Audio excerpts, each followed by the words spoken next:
October of 2008, a factory in Dewitt, Nebraska closed its doors forever. 330 workers showed up one last time. They turned off their machines. They walked out. The town of Dewitt had fewer than 500 people. It lost 330 jobs in a single announcement. Not over months, not through a slow decline, but in the time it takes to read one page out loud. That factory made Vise-Grip. You know Vise-Grip. Every garage in America had at least one pair. It was the locking plier that farmers used to hold broken equipment together long enough to get through harvest. The tool that mechanics reached for when nothing else would hold. Invented by a blacksmith in a small Nebraska town, survived the Great Depression, survived 2 world wars. Then a corporation named Newell Rubbermaid bought it, looked at the numbers, and sent it to China. 800 miles east, in Meadville, Pennsylvania, a different factory was watching this happen, and it decided it would never let that be its story. That factory is Channellock. Today it is still running. Still 325 workers. Still drop forging every pair of pliers from American steel. In the same town, on the same street where it has operated for over 100 years. In 2026, it is celebrating its 140th anniversary. And the reason it survived everything that destroyed the rest of American hand tool manufacturing comes down to one structural fact that has nothing to do with technology, nothing to do with marketing, and nothing to do with luck. It comes down to who owns it and what they owe. If you have spent any time in a garage, on a job site, or next to someone who worked with their hands for a living, this story is going to mean something to you. Subscribe before we go further. But to understand why Channellock is still standing when almost everything around it is gone, you have to go back to where it started. Not to a boardroom, not to a corporate acquisition, but to a horse and a wagon on a railroad road in western Pennsylvania in the winter of 1886. A 33-year-old blacksmith named George B. Dearmont had a problem. Farriers, the men who shod horses, had limited choices when it came to their tools. What existed was overpriced, undersized, or poorly forged. Dearmont was not satisfied with any of it. He was not the kind of man who complained about a problem and then ordered from someone else's catalog. He was the kind of man who went into his shop and made something better. He spent his winters hintan foof purse parers and nipses from scratch. Each one built to a standard he set himself, tested against his own judgment of what a working tool should feel like and how long it should last. And every spring, he loaded everything he had made onto a horse and wagon and drove from town to town along the railroad lines of western Pennsylvania, selling his inventory until it was gone. When the wagon was empty, he sold the wagon, then rode the train home, then started again. That loop, forge, sell, ride home, forge again, was the entire business model of what he called the Champion Bolt and Clipper Company for its first several years. There was no outside investor who needed the numbers to look good by the end of a fiscal quarter. There was a man, a forge, a horse, and the belief that if you made something well enough, people would find their way to it. By 1891, the company had grown enough to rename itself the Champion Tool Company. Then in 1902, something happened that Dearmont did not expect. The company received an order for farriers' tools from the royal household of King Edward VII of England. A blacksmith from rural Pennsylvania selling to the King of England. Dearmont had the original letter framed and hung in the factory. It stayed on that wall for the rest of his life, not as decoration, but as evidence. Quality traveled further than geography. It always had, but the real tests were still coming. In 1893, a local bank teller embezzled the company's entire cash reserves. Everything Dearmont had built over 7 years, gone, not from competition, not from a bad product, from a single act of theft by a man he had trusted. He was in his 40s. The company had just been hollowed out from the inside. He could have looked at what remained and decided the calculation no longer worked. Instead, he raised capital, rebuilt, and was operational again within a year. That detail is worth holding on to because it is not an accident of character. It is a pattern. The first near-death experience this company ever faced came from inside, not outside, and the man who built it absorbed it, kept moving, and never changed the fundamental structure that made him vulnerable to it in the first place. He did not bring in outside investors to protect against the next crisis. He did not take the company public to build a financial cushion. He stayed private. He stayed in control.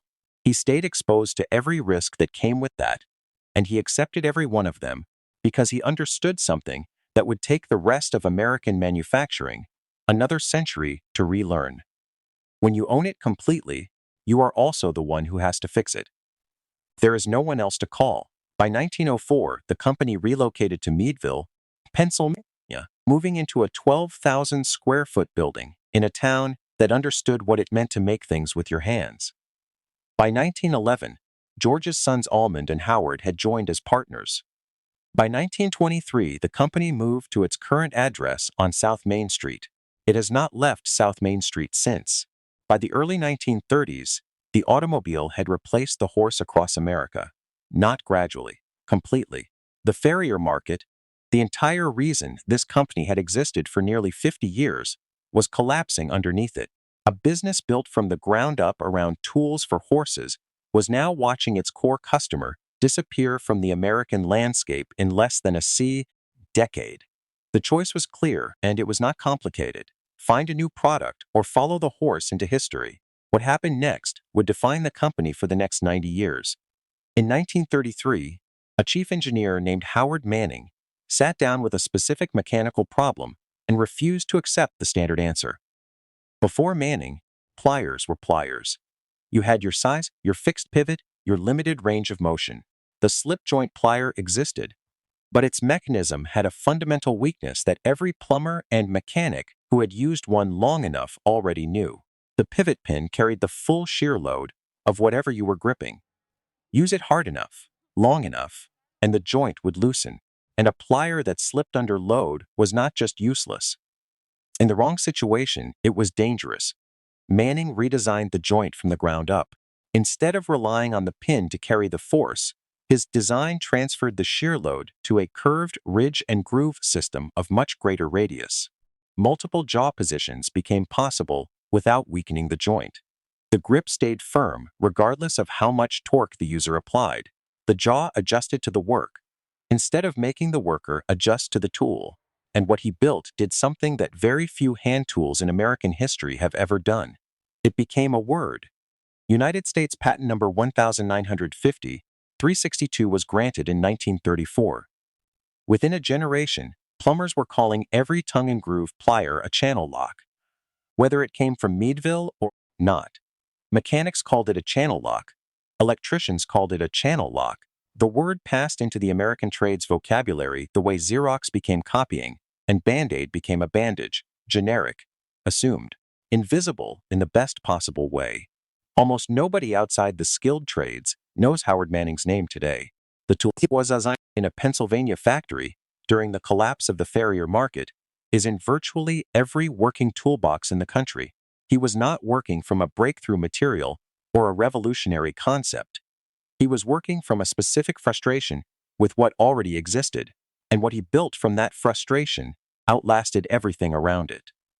In the late 1950s, Channellock began dipping the handles of its pliers in liquefied blue polyvinyl chloride, a specific blue, Pantone 299C, not chosen for its beauty, chosen because workers on job sites needed to reach into a crowded tool bag in the dark and know instantly, by color and by weight, that they had the right plier in their hand before they ever looked at it. The blue became a signal, not a brand promise on a billboard, a tactile, visual cue embedded into the daily routine of every plumber, electrician, and pipe fitter who used the tool. In 1988, Channellock registered that color as a United States trademark, registration number 1,530,116. It was one of the very first color-only trademarks ever granted in this country. And it was legally controversial from the moment it was filed because no one had successfully argued before that a color alone could constitute a protectable brand. Then in 1992, Cooper Industries filed suit to invalidate the registration. Their argument was straightforward. A color cannot be a trademark. It belongs to everyone. No single manufacturer should be able to own it. Channellock pushed for a jury trial. Cooper Industries withdrew.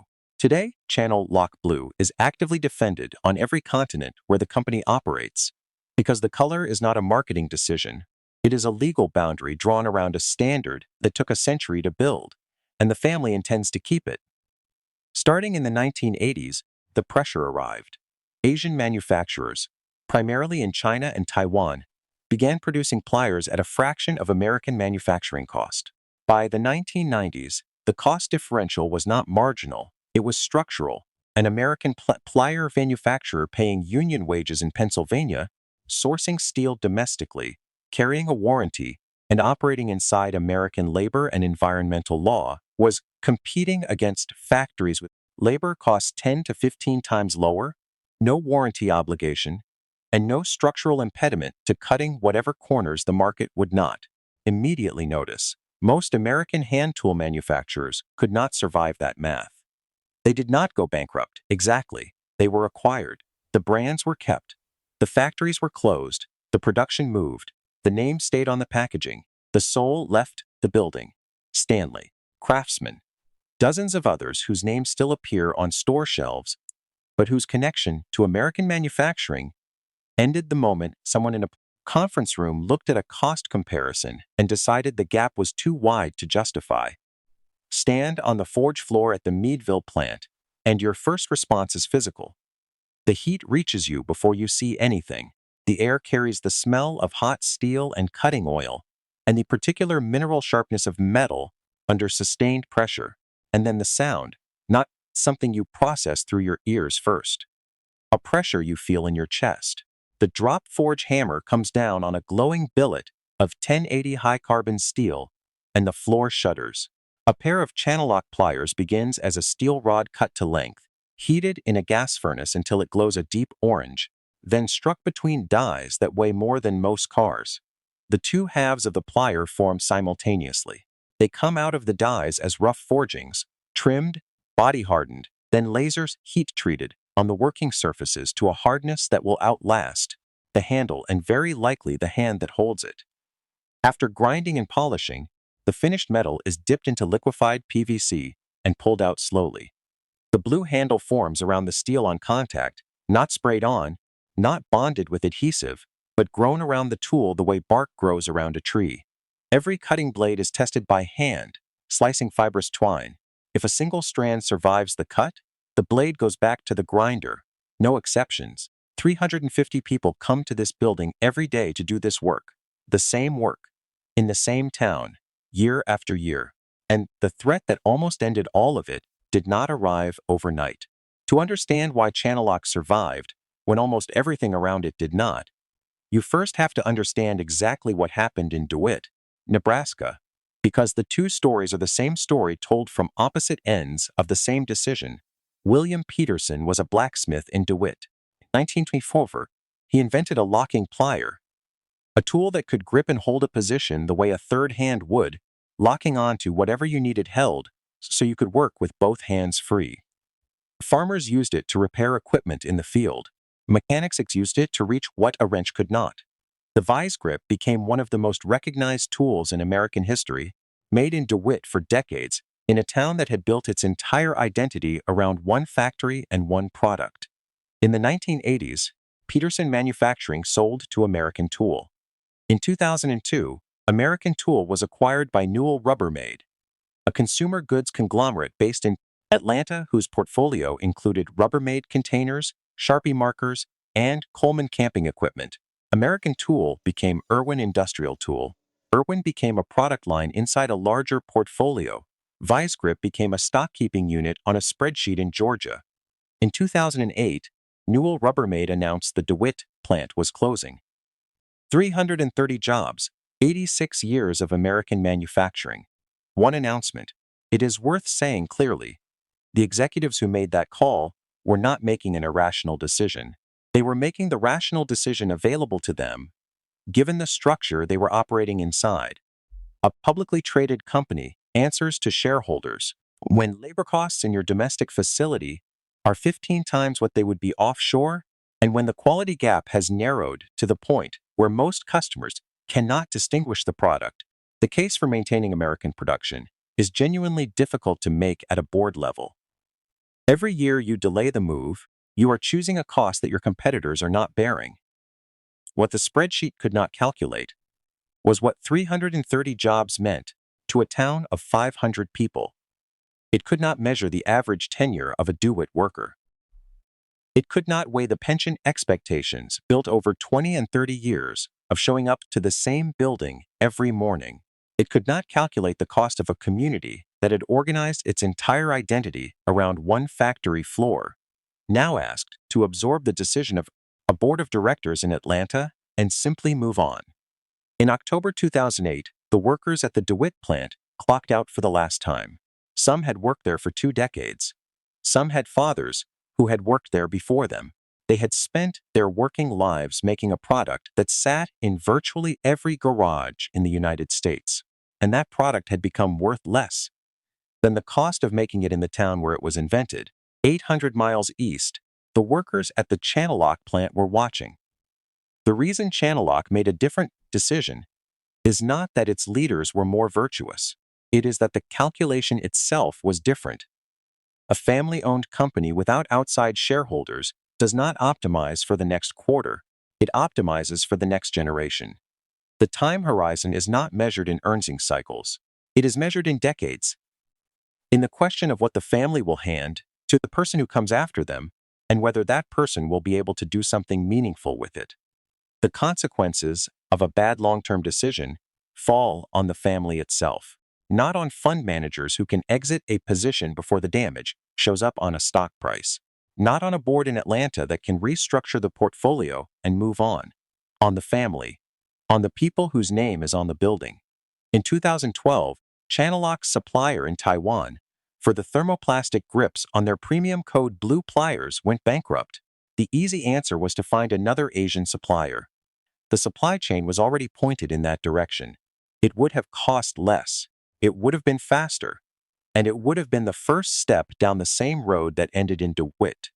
Instead, the family found a Meadville-based company, Evolution Molding Solutions, and partnered with a Pennsylvania color firm called EETC to match the specific Channellock blue compound precisely to Pantone 299C. The entire code blue grip supply chain was rebuilt inside the same county where the pliers are forged. Lead times shortened. Freight costs disappeared. A tool already assembled in Meadville from American steel became end-to-end, American-made in a way it had not been before. This is what reshoring looks like when it is not a press release. It is a problem, a phone call to someone down the road, an engineering solution, and a decision to accept a slightly higher unit cost in exchange for a supply chain the family could control. Not because it was cheaper, because they were not answering to a board in Atlanta. This company has survived moments that should have ended it. In 1893, a bank teller stole the cash reserves. George Dearmont had spent 7 years building. He rebuilt within a year. In the 1920s and 1930s, the collapse of the entire farrier market forced the pivot that produced Howard Manning's invention, the tongue-and-groove plier that turned a dying company into an American institution. In March 2020, Pennsylvania's resurgency orders required Channellock to furlough all 358 workers. The factory closed on the 19th. Within 5 days, the company obtained a state waiver as a critical manufacturer and reopened. The disruption was measured in days. John Dearmont, who served as president and COO from 2014 to 2025, has explained the company's position with a directness that cuts through the usual corporate language. Being a family-run business, he said, allows the company to make decisions based on what is best for its workers and community rather than its shareholders and investors. Every decision is based on the long-term continued success of the company. Bill Dearmont walked onto the factory floor for his first day as president in 1980. He is still there 45 years later, still in the same building, still on the same street, still making the same decision every quarter that his great-grandfather made on a horse and wagon in 1886. In November 2023, Channellock promoted Will Dearmont to product manager. Will is the 6th generation of the Dearmont family to work inside this company. 6 generations. 137 years from a horse-drawn wagon loaded with hand-forged tools to a 6th-generation family member, managing product development in the same town where the wagon was loaded. That same year, the company launched more than 80 new products. the largest single product introduction in company history. Among them was the first professional locking plier Channellock had ever made, a direct entry into the market segment that Vise-Grip once owned and abandoned when the Dewitt factory closed. Channellock moved into that space 15 years after the closure, with a tool made in Pennsylvania by workers in Meadville in a factory that never left. Stand at the corner of South Main Street in Meadville, Pennsylvania. Close your eyes. It is 1886, and a 33-year-old blacksmith is hand-forging tools in a Pennsylvania winter, loading them onto a wagon, betting a year of work on the quality of what he can make. It is 1893, and everything he built has just been stolen, and he is already figuring out how to rebuild. It is 1933, and an engineer named Howard Manning is sketching a tongue-and-groove channel that will outlast everything around it. It is 1957, and the first pair of blue-handled pliers is coming out of the dip tank, and the color is setting on the steel. It is 2008, and the workers of Dewitt, Nebraska are clocking out for the last time, and a factory 800 miles east is quietly making a different decision. It is 2023, and a sixth-generation Dewitt is learning the product line that his great-great-great-grandfather invented out of dissatisfaction with what already existed. Now open your eyes. The building is still there. The forge is running. The blue handles are coming out of the dip tank. 325 people are coming to work this morning in the same town, making the same thing, the same way it has been made for 140 years. We lost Vise-Grip to a decision about ownership. We kept Channellock because of one. The mechanism is that simple. The consequences for two towns were not simple at all. 140 years, 6 generations, one Pennsylvania town. The hammers are still falling.